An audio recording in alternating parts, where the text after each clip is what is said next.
What's going on, y'all? It's me, Troy, and I'm here again with another video. Of course, you just clicked on it. As always, I want to say thank you to everybody who recently commented, liked, and subscribed. Thank you so much for joining me here on this quest. And I'm going to try to make this quick because I only got 3 more episodes of Doctor Who to watch, season 12, and I'm getting depressed. So I want to make me something to eat, and I want to go watch some more Doctor Who. Anyway, with that being said, I'm here to talk about my reading of Where There's a Witch by Madelyn. I got my pen. I'm giving y'all some teacher teas today. Where There's a Witch by Madelyn. This is the 5th book in her Bewitching Mystery series. And I've got to say that having spent 5 years being away from this series after reading The Rest of the Wiccan for March Mystery Madness 2016, a lot of things have changed as it regards to things that I find defining irritations when it comes to some cozies and things that, I don't know, things that are just muddled in the middle, because I did once adore this series. This is a series that I first started reading in 2008, back around the time when a lot of, you know, you had your Suki Stackhouse, your Laurel K. Hamilton, a lot of the paranormal romance and paranormal and urban fantasy and cozy mysteries were all getting into this blend of one another back in the day. So that was the biggest draw that had me pick up this series, was because it was about a witch. And I've always loved cozies. I've always loved mysteries. And plus I was reading Suki back then, or a little bit later afterwards. So serendipity, right? All of this cohesiveness as it concerns cozy mysteries and paranormal elements. But having read Where There's a Witch, there's this big gap of that was then, this is now. While I do adore this series and I do plan on finishing the last 2 books, which the series actually ended abruptly as the author just kind of disappeared, it's going to probably take a little bit of a push. So this cozy mystery series, as the 5th book, let's go ahead and get the background stuff out of the way.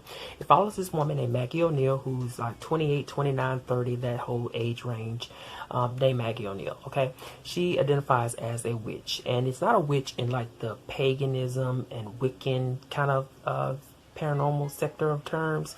It's much more metaphysics, maybe a little bit of esoteric, but she's branching into like psychic areas, mediumship, that sort of thing, communicating with spirits and levitation and telekinesis, that all that kind of stuff. So that was an extra bonus interest, so I'm not sure where the witch part comes in.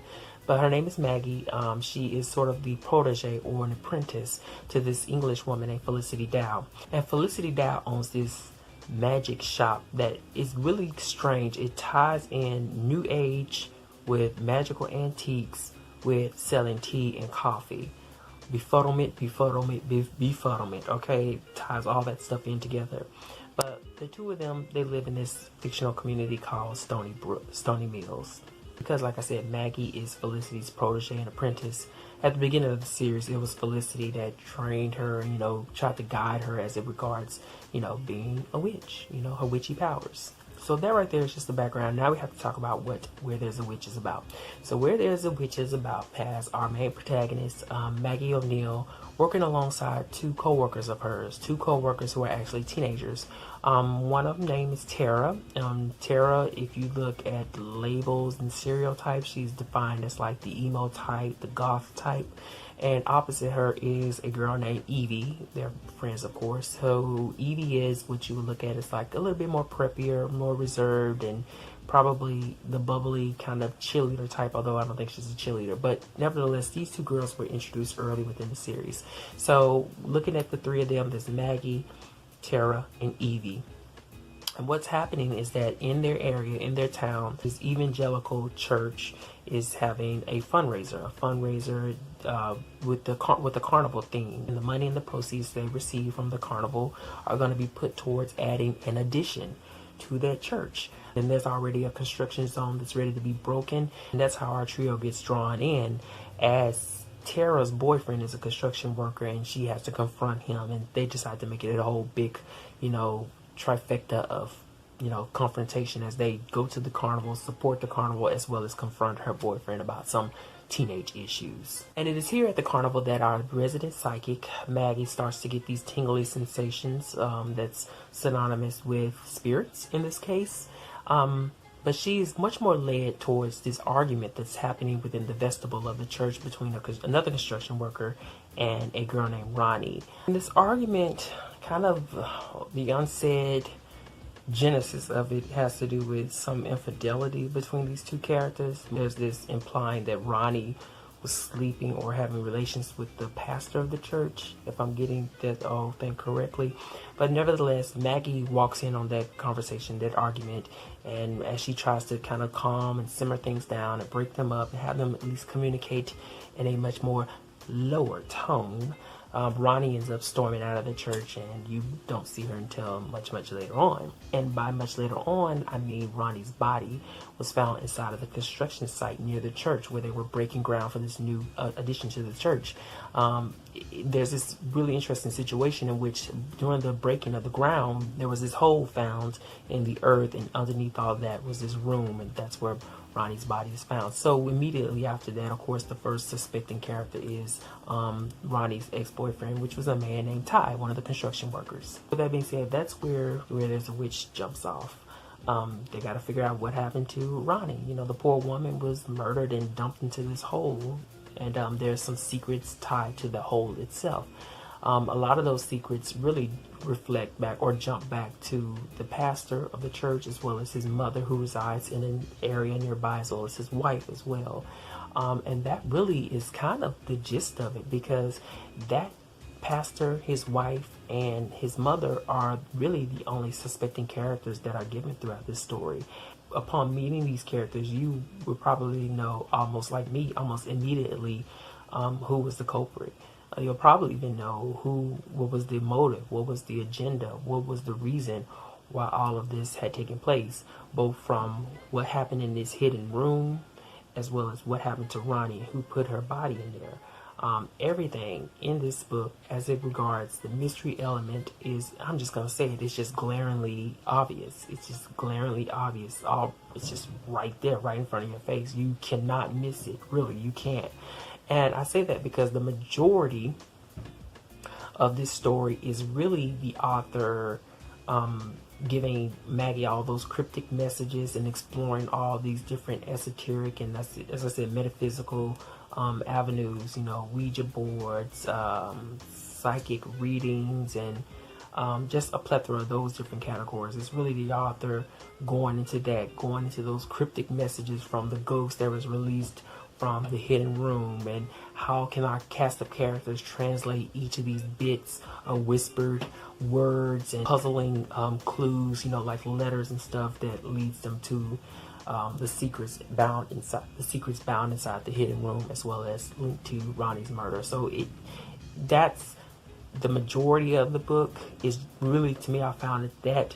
But also the majority of the book is Maggie with this love triangle between this guy named Marcus, who is the lead, who is an investigator as a part of this paranormal, so think Ghost Adventures, this paranormal detective group, as well as the town police officer, a man whose name is Tom. You know, obvious stuff. And you know, it's a fun, cozy to get into. It's a fun book to read. It's been so long since I read one of these books in this series that the resonance wasn't exactly there anymore. Or at least it was very weak in its signal. I generally did enjoy the first person narrative of the character of Maggie. She wasn't one of those ones, like I've spoken of before, that did a lot of really, I don't know, just stuff that just didn't make any sense. She wasn't too heavy in that approach to her investigation, and I think that had a lot to do with the fact that she was pretty much being led by these psychic clues. That in itself was a stretch to get through, you know what I'm saying? So there wasn't much that she could have interfered with as a character going about solving this mystery. But the love triangle is still the continuous thing that we had to constantly go over and address and watch our character Maggie struggle with. And as I said earlier in this video, you know, I've really come to this place of what I can't really, you know, tolerate. I don't want to say tolerate, but some defining things that I can't really just get into anymore. And that love triangle was the main thing.